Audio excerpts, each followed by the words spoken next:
ಸರ್ಕಾರಿ ಆಸ್ಪತ್ರೆಗಳಿಗೆ ಯೋಗ್ಯವಲ್ಲದ ಐವಿ ದ್ರಾವಣ ಸರಬರಾಜು, ಬಾಣಂತಿಯರ ಸಾವಿನ ರಹಸ್ಯದ ಎಕ್ಸ್ಕ್ಲೂಸಿವ್ ಮಾಹಿತಿಯನ್ನ ಟಿವಿ9 ನಿಮ್ಮ ಮುಂದಿಡುತ್ತೆ. ಈ ಗವರ್ಮೆಂಟ್ ಆಸ್ಪತ್ರೆಗಳಿಗೆ ಎಲ್ಲಿಂದ ಬರುತ್ತೆ ಐವಿ ಫ್ಲೂಯಿಡ್? ಬಾಣಂತಿಯರ ಸಾವಿನ ರಹಸ್ಯದ ಎಕ್ಸ್ಕ್ಲೂಸಿವ್ ಇನ್ವೆಸ್ಟಿಗೇಷನ್ ರಿಪೋರ್ಟ್ ಅನ್ನ ಟಿವಿ9 ಇವತ್ತು ರಾಜ್ಯದ ಜನತೆಯ ಮುಂದೆ ಇಡ್ತಾ ಇದೆ. ಪಶ್ಚಿಮ ಬಂಗಾಳದಿಂದ ರಾಜ್ಯಕ್ಕೆ ಈ ಐವಿ ಫ್ಲೂಯಿಡ್ ಬರುತ್ತೆ. 2023 ಅಕ್ಟೋಬರ್ನಿಂದ ರಾಜ್ಯಕ್ಕೆ ಐವಿ ದ್ರಾವಣ ಸರಬರಾಜು ಆಗ್ತಾ ಇದೆ. ಪಶ್ಚಿಮ ಬಂಗಾಳದ ಕಂಪನಿಯಿಂದ ರಾಜ್ಯಕ್ಕೆ ಐವಿ ದ್ರಾವಣ ಸಪ್ಲೈ. ಪಶ್ಚಿಮ ಬಂಗಾಳದ ಡಾರ್ಜಿಲಿಂಗ್ನಿಂದ ಬೆಂಗಳೂರಿಗೆ ಸರಬರಾಜಾಗುತ್ತೆ ಈ ಐವಿ ದ್ರಾವಣ. ಬೆಂಗಳೂರಿನ ಮಾಗಡಿ ರಸ್ತೆಯ KSMSCL ಉಗ್ರಾಣಕ್ಕೆ ಇದನ್ನ ಗೋಡೌನ್ಗೆ ತರಲಾಗುತ್ತೆ. KSMSCL ಉಗ್ರಾಣದಿಂದ ಸರ್ಕಾರಿ ಆಸ್ಪತ್ರೆಗಳಿಗೆ ನಂತರ ರವಾನೆ ಮಾಡಲಾಗುತ್ತೆ. ನಿಮಗೆ ಅದರಷ್ಟು ಕಾಪಿಯನ್ನು ಕೂಡ ತೋರಿಸ್ತಾ ಇದ್ದೀವಿ. ಸೊ ಎಷ್ಟು ಖರೀದಿ ಮೊತ್ತದ ದಾಖಲೆ ಎಷ್ಟಿದೆ ಅಂತ ಅಲ್ಲಿ ಅಷ್ಟು ಮೊತ್ತದ ದ್ರಾವಣವನ್ನು ಅಲ್ಲಿಂದ ತರಿಸಲಾಗಿದೆ. ಜೊತೆಗೆ ನೀವು ಆ ಫ್ಲೂಯಿಡ್ ಅನ್ನು ಕೂಡ ಗಮನಿಸಬಹುದು. ಪಕ್ಕದಲ್ಲಿ ಅದರ ಎಕ್ಸ್ಪೈರಿ ಡೇಟ್ ಎಲ್ಲವನ್ನು ಕೂಡ ನಿಮಗೆ ತೋರಿಸ್ತಾ ಇದೀವಿ. ಇದೇ ಒಂದು ನಿಮಗೆ ಉಬ್ಬಿದ ರಕ್ತನಾಳ ಅಂದ್ರೆ ವೆರಿಕೋಸ್ ವೇನ್ಸ್ ಸಮಸ್ಯೆ ಇದ್ದಲ್ಲಿ ಫ್ರೀ ಡಾಪ್ಲರ್ ಸ್ಕ್ಯಾನಿಂಗ್ ಗಾಗಿ ಹಿಂದೆ ಭೇಟಿ ಕೊಡಿ ಏವಿಸ್ ಆಸ್ಪತ್ರೆಗೆ. ಫ್ಲೂಯಿಡ್ ಅನ್ನ ಬಾಣಂತಿಯರಿಗೆ ನೀಡಲಾಗುತ್ತೆ. ಸೊ ಸರ್ಕಾರಿ ಆಸ್ಪತ್ರೆಗಳಲ್ಲಿ ಯೋಗ್ಯವಲ್ಲದಂತ ಐವಿ ದ್ರಾವಣ ಸೊ ಅದನ್ನ ನೀಡಲಾಗಿದೆ ಅನ್ನೋದ್ರ ಬಗ್ಗೆ, ಹಾಗಾಗಿನೇ ಬಾಣಂತಿಯರ ಸಾವು ಇಷ್ಟ ಮಟ್ಟಿಗೆ ಆಯ್ತಾ ಅನ್ನೋದ್ರ ಬಗ್ಗೆ ಸಾಕಷ್ಟು ಚರ್ಚೆಗಳಾಯಿತು. ಟೀಮ್ ಕೂಡ ಅಲ್ಲಿಗೆ ಹೋಯಿತು. ಪಶ್ಚಿಮ ಬಂಗ ಏನೋ ಫ್ಯಾಕ್ಟ್ರಿ ಇದೆ ಅಲ್ಲಿಗೆ. ಸೊ ಬಾಣಂತಿಯರ ಸಾವಿನ ರಹಸ್ಯದ ಎಕ್ಸ್ಕ್ಲೂಸಿವ್ ಮಾಹಿತಿಯನ್ನು ಟಿವಿ9 ನಿಮ್ಮ ಮುಂದೆ ಇಡ್ತಾ ಇದೆ. ಸೊ ಪಶ್ಚಿಮ ಬಂಗಾಳದಿಂದ ರಾಜ್ಯಕ್ಕೆ ಐವಿ ದ್ರಾವಣ ಬ್ಯಾಚ್ ವೈಸ್ ಬರುತ್ತೆ. ಅಲ್ಲಿಗೆ 2023 ಅಕ್ಟೋಬರ್ನಿಂದ ರಾಜ್ಯಕ್ಕೆ ಐವಿ ದ್ರಾವಣವನ್ನು ಸಪ್ಲೈ ಮಾಡಲಾಗಿದೆ.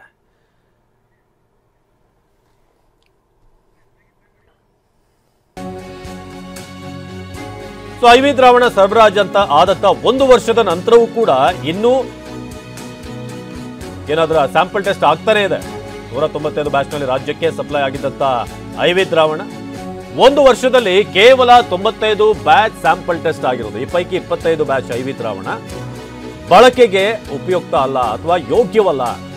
ಕಳೆದ ವಾರವಷ್ಟೇ ವರದಿ ನೀಡಿದಂತ ಔಷಧ ನಿಯಂತ್ರಣ ಇಲಾಖೆ ಇನ್ನು 100 ಬ್ಯಾಚ್ ದ್ರಾವಣ ಸ್ಯಾಂಪಲ್ ಟೆಸ್ಟ್ ಬಾಕಿ ಇದೆ. ಸೊ ಲಿಸ್ಟ್ ಆಫ್ ಪ್ರಾಡಕ್ಟ್ಸ್ ಈಗ ನಾವು ನೋಡ್ತಾ ಇದ್ದೀವಿ. ಬ್ಲ್ಯಾಕ್ ಲಿಸ್ಟ್ ಆಗಿರುವಂಥ ಒಂದು ಪ್ರಾಡಕ್ಟ್ ಲಿಸ್ಟ್ ಏನಿದೆ ಅದರಲ್ಲಿ ನೀವು ಗಮನಿಸಬಹುದು. ಈ ಫ್ಲೂಯಿಡ್ ಕೂಡ ಇದೆ. ಬ್ಲ್ಯಾಕ್ ಲಿಸ್ಟ್ ಸೇರಿಸಿದಂಥ ದಿನಾಂಕ 22 ಮಾರ್ಚ್ 2024. ಅಂದರೆ ಈ ವರ್ಷದ ಮಾರ್ಚ್ನಲ್ಲಿ 22ಕ್ಕೆ ಇದನ್ನು ಬ್ಲ್ಯಾಕ್ ಲಿಸ್ಟ್ಗೆ ಆ್ಯಡ್ ಮಾಡಲಾಗಿದೆ. ಆದರೆ ಒಂದ್ಸಲ ಬ್ಲ್ಯಾಕ್ ಲಿಸ್ಟ್ಗೆ ಆ್ಯಡ್ ಮಾಡಿದ್ಮೇಲೆ ನೀವು ಅದನ್ನು ಬಳಸೋ ಹಾಗಿಲ್ಲ. ಆ ಒಂದು ಮುನ್ನೆಚ್ಚರಿಕೆ ಇರಬೇಕು. ಆದರೆ ಯಾರೋ ಅಮಾಯಕರು ಸಿಕ್ಕರು ಅಂತ ಹೇಳಿ ಅವರಿಗೆ ನೀವು ಗೊತ್ತಾಗಲ್ಲ ಅಂತ ಕೊಟ್ಟರೆ ಎಷ್ಟು ಪ್ರಾಣಗಳು ಹೋಗುತ್ತೆ ಇದೇ ರೀತಿ. ಯಾಕಂದರೆ ಸರ್ಕಾರಿ ಆಸ್ಪತ್ರೆಗೆ ಬರುವಂಥವ್ರನ್ನೇ ಬಡಬಗ್ಗರು ಏನಾದರೂ ಒಂದು ಇಲ್ಲಿ ಕಡಿಮೆ ಒಂದು ಹಣದಲ್ಲಿ ಆಗುತ್ತೆ ಅನುಕೂಲ ಇದ್ದಂಥವರು ದೊಡ್ಡ ದೊಡ್ಡ ಆಸ್ಪತ್ರೆಗಳಿಗೆ ಹೋಗ್ತಾರೆ. ಸೊ ಶಿವರಾಜ್ ಈ ಬಗ್ಗೆ ಹೆಚ್ಚಿನ ಮಾಹಿತಿಯನ್ನು ನೀಡ್ತಾರೆ. ಏನು ಇನ್ವೆಸ್ಟಿಗೇಷನ್ ರಿಪೋರ್ಟನ್ನು ರೆಡಿ ಮಾಡಿದ್ದಾರೆ ಶಿವರಾಜ್, ನೀವಾಗಲೇ ಕೂಡ ಮೊದಲ ಒಂದು ಪಾರ್ಟ್ನಲ್ಲೂ ಕೂಡ 8 ಗಂಟೆಗೆ ತಿಳಿಸಿದ್ರಿ. ಸಾಮಾನ್ಯವಾಗಿ ಆಸ್ಪತ್ರೆಗಳಿಗೆ ಹೋದಾಗ ಅದರಲ್ಲೂ ಜಿಲ್ಲಾಸ್ಪತ್ರೆ ಅಂತಲ್ಲ ಅಂದಾಗ ಒಂದಷ್ಟು ನಂಬಿಕೆ ನಮಗೂ ಕೂಡ, ಇನ್ಕ್ಲೂಡಿಂಗ್ ನಾವು ಪ್ರೈವೇಟ್ ಹಾಸ್ಪಿಟಲ್ ಹೋದರೂ ಕೂಡ ನಮಗೇನು ಫ್ಲೂಯಿಡ್ಗಳನ್ನು ಕೊಡ್ತಾರೆ, ಏನು ಮೆಡಿಸಿನ್ ಕೊಡ್ತಾರೆ, ನಾವೇನು ಕ್ರಾಸ್ ಚೆಕ್ ಮಾಡೋಕೆ ಹೋಗಲ್ಲ. ಯಾಕಂದರೆ ವೈದ್ಯರ ಮೇಲೆ ಅಲ್ಲಿರುವಂಥ ಆಸ್ಪತ್ರೆ ಮೇಲೆ ಒಂದು ನಂಬಿಕೆ ನಮಗೆ. ಆದರೆ ಇಲ್ಲಿ ಕೊಟ್ಟಿರುವಂಥದ್ದು ಬ್ಲ್ಯಾಕ್ ಲಿಸ್ಟ್ ಆಗಿದೆ, ಆದರೂ ಕೂಡ ಅದನ್ನು ಕೊಡ್ತಾನೆ ಇದ್ದಾರೆ ಅಂತಂದರೆ ಎಲ್ಲಿಂದ ಸ್ಟಾರ್ಟ್ ಆಗುತ್ತೆ ಇದು, ಹೇಗೆ ಇದರ ಪರೀಕ್ಷೆ ನಡೀತು, ಡೀಟೇಲ್ ಆಗಿ ಹೇಳೋದಾದ್ರೆ ಶಿವರಾಜ್. ಅವಿನಾಶ್, ಖಂಡಿತವಾಗ್ಲೂ ಈಗಾಗಲೇ ಐವಿ ಫ್ಲೂಯಿಡ್ ಸಂಬಂಧಪಟ್ಟಂತೆ ಇಡೀ ರಾಜ್ಯವೇ ಒಂದು ಸಾಕಷ್ಟು ಮಟ್ಟಿಗೆ ಪರ ವಿರೋಧಗಳ ಚರ್ಚೆ ಆಗ್ತಾ ಇದೆ. BJPಯವರು ಇದರಿಂದ ಸಾವಿಗಾಡದ ಪರವಾಗಿ ಧ್ವನಿ ಎತ್ತುತ್ತಾ ಇದ್ದಾರೆ. ಆದರೆ ಎಲ್ಲಕ್ಕಿಂತ ಮುಖ್ಯವಾಗಿ ಈ ಒಂದು ಐವಿ ಫ್ಲೂಯಿಡ್ ಕಳಪೆ ಆಗಿದ್ದಾಗಿ ಎಲ್ಲಿಂದ ಬಂತು ಕಂಪ್ಲೀಟ್ ಡೀಟೇಲ್ಸನ್ನು ನಾನು ನಿಮ್ಮ ಮುಂದೆ ಕೊಡ್ತೀನಿ. ಟಿವಿ9 ತಂಡ ಇನ್ವೆಸ್ಟಿಗೇಷನ್ ಮಾಡಿದಂಥ ಸಂದರ್ಭದಲ್ಲಿ ಒಂದಷ್ಟು ಅಂಶಗಳು ಬೆಳಕಿಗೆ ಬಂತು. ನಿಜಕ್ಕೂ ಕೂಡ ಬೆಚ್ಚಿ ಬೀಳಿಸುತ್ತೆ ಆ ಒಂದು ಅಂಶಗಳು ಅವಿನಾಶ್. ಪ್ರಮುಖವಾಗಿ ಈ ಒಂದು ಪ್ರಕ್ರಿಯೆ ಯಾವಾಗ ಶುರುವಾಗುತ್ತಂದರೆ ಮೇ 25, 2023 ಈ ಒಂದು ಪ್ರಕ್ರಿಯೆ ಶುರುವಾಗುತ್ತೆ. ಇದಕ್ಕೆ ಟೆಂಡರ್ ಪ್ರೋಸೆಸ್ ಅಂತ ಹೇಳ್ತೀವಿ, ಅದು ಶುರುವಾಗುತ್ತೆ. ಅದಾದ ಬಳಿಕ ಪಶ್ಚಿಮ ಬಂಗ ಫಾರ್ಮಾಸ್ಯೂಟಿಕಲ್ ಅನ್ನೋ ಕಂಪನಿಗೆ ಇಲ್ಲಿನ ಅಧಿಕಾರಿಗಳು ಸೇರಿಕೊಂಡು ಟೆಂಡರ್ ಸಿಗುವಂತೆ ಮಾಡ್ತಾರೆ. ಅದು ನೆಕ್ಸ್ಟ್ ಪಾರ್ಟಲ್ಲಿ ಗೊತ್ತಾಗುತ್ತೆ. ಅದನ್ನು ತಿಳಿಸ್ತಾ ಹೋಗ್ತೀನಿ ಯಾವ ರೀತಿ ಅದನ್ನು ಗೋಲ್ಮಾಲ್ ಮಾಡಿದ್ರು ಅಂತ. ಅದಕ್ಕೆಲ್ಲಕ್ಕಿಂತ ಮುಖ್ಯವಾಗಿ ಈಗ ಏನೆಲ್ಲ ಇಲ್ಲಿ ತಪ್ಪುಗಳಾಗಿದೆ, ಆರೋಗ್ಯ ಇಲಾಖೆ ಅಧೀನದಲ್ಲಿ ಬರುವಂಥ ಈ ಒಂದು ವೈದ್ಯಕೀಯ ಸರಬರಾಜು ನಿಗಮ ಏನಿದೆ ಅದು ಯಾವ ರೀತಿಯಾಗಿ ಅಲ್ಲಿನ ಅಧಿಕಾರಿಗಳು ಈ ರೀತಿಯಾದ ದೊಡ್ಡ ಮಟ್ಟದ ಒಂದು ಅಪರಾಧ ಕೃತ್ಯವನ್ನು ಮಾಡಿದ್ರು ನಿಮಗೆ ತಿಳಿಸುವಂಥ ಕೆಲಸ ಮಾಡ್ತೀನಿ ಅವಿನಾಶ್. ಸೆಪ್ಟೆಂಬರ್ 5ಕ್ಕೆ ಈ ಒಂದು ಪಶ್ಚಿಮ ಬಂಗ ಫಾರ್ಮಾಸ್ಯೂಟಿಕಲ್ ಕಂಪನಿಗೆ ಟೆಂಡರ್ ಸಿಗುತ್ತೆ. ಅಲ್ಲಿಂದ ಸಪ್ಲೈ ಪ್ರಕ್ರಿಯೆ ಶುರುವಾಗುತ್ತೆ. ಅಕ್ಟೋಬರ್ನಿಂದ ಅವರು ಸಪ್ಲೈ ಮಾಡೋಕ್ಕೆ ಶುರುವಾಗ್ತಾರೆ. ಇನ್ನು ಇಲ್ಲಿ ಒಂದು ಗಮನಿಸಬೇಕು, ಅವರು ವಾರ್ಷಿಕ ವಹಿವಾಟು 24 ಕೋಟಿ ಅಷ್ಟಿದ್ರೆ ಇದು ಇಡೀ ವರ್ಷ ಅವರ ವಹಿವಾಟು ಇರುವಂಥದ್ದು 20 ಕೋಟಿ. ಆದರೆ ಅವರಿಗೆ ಸಿಗುವಂಥದ್ದು 24 ಕೋಟಿಯಷ್ಟು ಮೊತ್ತದ ಒಂದು ಟೆಂಡರ್ ಮೊತ್ತ. ಅದು 4 ತಿಂಗಳೊಳಗಡೆ ಸಪ್ಲೈ ಮಾಡಬೇಕು. ಅದು ಯಾವ ರೀತಿ ಸಪ್ಲೈ ಮಾಡ್ತಾರೆ ಅನ್ನೋದು ಆಗಲೇ ಅನುಮಾನಗಳು ಶುರುವಾಗಿದ್ದು. ಹಾಗಿದ್ರು ಎಲ್ಲೋ ಒಂದು ಕಡೆ ಜಾಣ ಕುಡುತನವನ್ನು KSMSCL ಅಧಿಕಾರಿಗಳು ಮಾಡಿದ್ರು. ಆ ಒಂದು ಕಾರಣದಿಂದ ಇವತ್ತು ದೊಡ್ಡ ಪ್ರಮಾದ ಉಂಟಾಯಿತು. ಅಕ್ಟೋಬರ್ನಿಂದ ಸಪ್ಲೈ ಶುರುವಾಗುತ್ತೆ. ಮಾರ್ಚ್ನಲ್ಲಿ ಆ ಒಂದು ಸಪ್ಲೈ ಆದಂತಹ ಬ್ಯಾಚ್ಗಳ ಟೆಸ್ಟ್ ಅನ್ನು ಶುರು ಮಾಡ್ತಾರೆ. ಆದರೆ ನೀವು ಗಮನಿಸಿ ಈ ಒಂದು ಗ್ಯಾಪ್ನಲ್ಲಿ ಎಷ್ಟು ಮಟ್ಟಿಗೆ ನಿರ್ಲಕ್ಷ್ಯ ವಹಿಸಿದ್ದಾರೆ ಅಂತ. ಹಂತ ಹಂತವಾಗಿ 195 ಬ್ಯಾಚ್ಗಳಲ್ಲಿ ಅವರು ಸರಬರಾಜು ಮಾಡ್ತಾರೆ. 4 ತಿಂಗಳೊಳಗಡೆ ಅವರು ಸರಬರಾಜು ಮಾಡಬೇಕು ಅಂತ ಡೆಡ್ಲೈನ್ ಇರುತ್ತೆ. ಅವರಾದರೆ 6 ತಿಂಗಳಲ್ಲಿ ಮಾಡ್ತಾರೆ. ಪಶ್ಚಿಮ ಬಂಗಾಳದ ಡಾರ್ಜಿಲಿಂಗ್ನಿಂದ ಈ ಒಂದು IV ಫ್ಲೂಯಿಡ್ ಬರುತ್ತೆ. ಆ ಬಂದಂಥ ಸಂದರ್ಭದಲ್ಲಿ ಈ KSMSCL ಇರುವಂಥ ಕ್ವಾಲಿಟಿ ಚೆಕಿಂಗ್ ಅಧಿಕಾರಿಗಳೇನಿದ್ದಾರೆ ಅದನ್ನು ಚೆಕ್ ಮಾಡಬೇಕಾಗುತ್ತೆ. ಪ್ರತಿ ಬ್ಯಾಚ್ನ ಒಂದು ಗುಣಮಟ್ಟ ಪರೀಕ್ಷಿಸಿ ಎಲ್ಲ ಜಿಲ್ಲಾ ಆಸ್ಪತ್ರೆಗಳಿಗೆ ಕಳಿಸಿಕೊಡುವಂಥ ಕೆಲಸ ಮಾಡಬೇಕಾಗುತ್ತೆ. ಆದರೆ ಆ ಕೆಲಸವನ್ನು ಈ ಅಂಧ ಅಧಿಕಾರಿಗಳು ಮಾಡೋದಿಲ್ಲ. ಜಾಣ ಕುರುಡುತನ ಮೆರೀತಾರೆ. ತಮ್ಮ ದಿವ್ಯ ನಿರ್ಲಕ್ಷ್ಯದಿಂದಾಗಿ ಇವತ್ತು ಅಮಾಯಕರು ಪ್ರಾಣವನ್ನು ಕಳೆದುಕೊಂಡಿದ್ದಾರೆ. ಮಾರ್ಚ್ನಲ್ಲಿ ಆ ಒಂದು ರಿಸಲ್ಟ್ ಬರುತ್ತೆ. ಅವಿನಾಶ್ ಬಂದಂಥ ಸಂದರ್ಭದಲ್ಲಿ 2 ಬ್ಯಾಚ್ಗಳು ಫೇಲ್ ಅಂತ ಬರುತ್ತೆ. ಆ ವೇಳೆಗಾಗಲೇ ಸುಮಾರು 10 ಬ್ಯಾಚ್ಗಳನ್ನು ಟೆಸ್ಟ್ ಮಾಡ್ತಾರೆ. ಅಷ್ಟರಲ್ಲಿ 2 ಬ್ಯಾಚ್ಗಳು ಫೇಲ್ ಅಂತ ಬರುತ್ತೆ. ಆ ಡೀಟೇಲ್ಸನ್ನು ನಿಮ್ಗೆ ತೋರಿಸ್ತೀನಿ ನೋಡಿ. ಪಶ್ಚಿಮ ಬಂಗ ಫಾರ್ಮಾಸ್ಯೂಟಿಕಲ್ ಕಂಪನಿ ಇದು ಯಾವ ಸಪ್ಲೈ ಮಾಡಿತ್ತು? ರಿಂಗರ್ ಲ್ಯಾಕ್ಟೇಟ್ ಇನ್ಫ್ಯೂಷನ್ ಈ ಒಂದು ಪ್ರಾಡಕ್ಟ್ನ ಸಪ್ಲೈ ಮಾಡಿರುತ್ತೆ. ಅದನ್ನು 22/3/2024ರಲ್ಲಿ ಬ್ಲಾಕ್ ಲಿಸ್ಟ್ಗೆ ಸೇರಿಸ್ತಾರೆ. ಅಂದರೆ 18/3/2024ರಲ್ಲಿ ರಿಸಲ್ಟ್ ಬರುತ್ತೆ. NSQ not of standard quality, ಯೋಗ್ಯವಲ್ಲದ ಈ ಒಂದು ದ್ರಾವಣ ಅಂತ ಒಂದು ವರದಿಯನ್ನು ಡ್ರಗ್ ಕಂಟ್ರೋಲ್ ಡಿಪಾರ್ಟ್ಮೆಂಟ್ ಕೊಡುತ್ತೆ. ಅದಾದ ಬಳಿಕ ಆ ವರದಿ ಆಧಾರದ ಮೇಲೆ ಆ ಒಂದು ಕಂಪನಿಯ ಒಂದು ಪ್ರಾಡಕ್ಟ್ಗಳನ್ನು ಬ್ಲಾಕ್ ಲಿಸ್ಟ್ಗೆ ಸೇರಿಸ್ತಾರೆ 22/3/2024. ಅದಾದ ಬಳಿಕ ಅವಿನಾಶ್ ಅದನ್ನು ಪ್ರಶ್ನಿಸಿ ಆ ಕಂಪನಿಯವರು ಏಪ್ರಿಲ್ 4, 2024ರಂದು ಹೈಕೋರ್ಟ್ ಮೊರೆ ಹೋಗ್ತಾರೆ.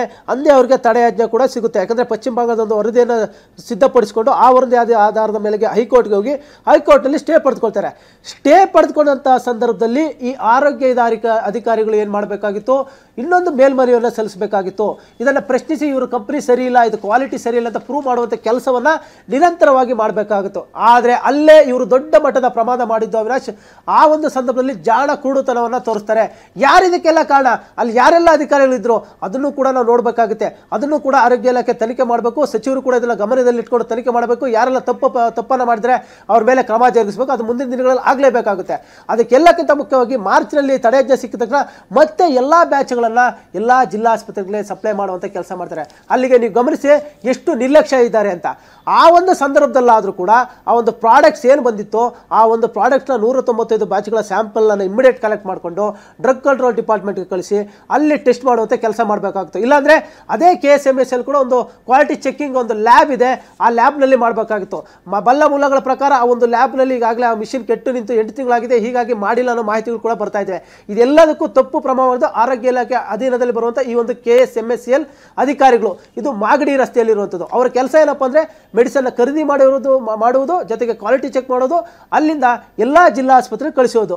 ಆದರೆ ಈ ಒಂದು IV ಫ್ಲೂಯಿಡ್ ವಿಚಾರದಲ್ಲಿ ಅವರು ಎಷ್ಟು ನಿರ್ಲಕ್ಷ್ಯ ವಹಿಸಿದ್ದಾರೆ ಅಂದರೆ ಈಗಾಗಲೇ ಅವ್ರಿಗೆ ಗೊತ್ತಿತ್ತು, ಮಾರ್ಚ್ನಲ್ಲೇ ಗೊತ್ತಾಗಿದೆ ಇದು ಕಳಪೆ ಗುಣಮಟ್ಟದ ಒಂದು ದ್ರಾವಣವಾಗಿದೆ, ಹೀಗಾಗಿ ಇದು ನಾವು ಎಲ್ಲ ಬ್ಯಾಚ್ಗಳನ್ನ ಚೆಕ್ ಮಾಡಬೇಕು ಅಂತ ಮಿನಿಮಮ್ ಕಾಮನ್ ಸೆನ್ಸ್ ಅನ್ನೋದು ಅವ್ರಿಗೆ ಇರಬೇಕಾಗಿತ್ತು. ಆದರೆ ಎಲ್ಲೋ ಒಂದು ಕಡೆ ಅವರ ನಿರ್ಲಕ್ಷ್ಯದಿಂದಾಗಿ ಇವತ್ತು ದೊಡ್ಡ ಮಟ್ಟದ ಪ್ರಮಾದ ಉಂಟಾಗಿದೆ. ಇದಾದ ಬಳಿಕ ನಿಮ್ಗೆ ಇನ್ನೊಂದು ವರದಿಯನ್ನು ತೋರಿಸ್ತೀನಿ ಅವಿನಾಶ್. ಇನ್ನೂ ಕೂಡ ಆ ಒಂದು ಬ್ಯಾಚ್ಗಳ ಟೆಸ್ಟ್ ನಡೀತಾನೆ ಇದೆ. 195 ಬ್ಯಾಚ್ಗಳ ಪೈಕಿ ಇದುವರೆಗೂ 95 ಬ್ಯಾಚ್ಗಳ ಟೆಸ್ಟ್ ಆಗಿದೆ. 25 ಬ್ಯಾಚ್ಗಳಲ್ಲಿ ಯೋಗ್ಯವಲ್ಲ ಅಂದರೆ ನಾಟ್ ಆಫ್ ಸ್ಟ್ಯಾಂಡರ್ಡ್ ಕ್ವಾಲಿಟಿ ಅಂತ ಡ್ರಗ್ ಕಂಟ್ರೋಲ್ ಡಿಪಾರ್ಟ್ಮೆಂಟ್ ನಿಮ್ಗೆ ತೋರಿಸ್ತಾ ಇದ್ದೀನಿ. ಡ್ರಗ್ ಕಂಟ್ರೋಲ್ ಡಿಪಾರ್ಟ್ಮೆಂಟ್ ಅಂದರೆ ಇದು ಕೂಡ ಆರೋಗ್ಯ ಅಧೀನದಲ್ಲಿ ಬರುವಂಥ ಒಂದು ಔಷಧ ನಿಯಂತ್ರಣ ಇಲಾಖೆ. ಈ ಒಂದು ಇಲಾಖೆಯವರು ಕೂಡ ಯಾವ್ಯಾವುದು ಡ್ರಗ್ಸ್ ಟೆಸ್ಟ್ ಮಾಡಿದಂಥ ಸಂದರ್ಭದಲ್ಲಿ ಅದು ಕ್ವಾಲಿಟಿ ಇಲ್ಲ ಅಂತ ರಿಪೋರ್ಟ್ ಕೊಡ್ತಾರೆ. ಆ ಒಂದು ರಿಪೋರ್ಟ್ ನನ್ನ ಕೈಲಿದೆ, ನಿಮ್ಗೆ ತೋರಿಸ್ತಾ ಇದ್ದೀನಿ.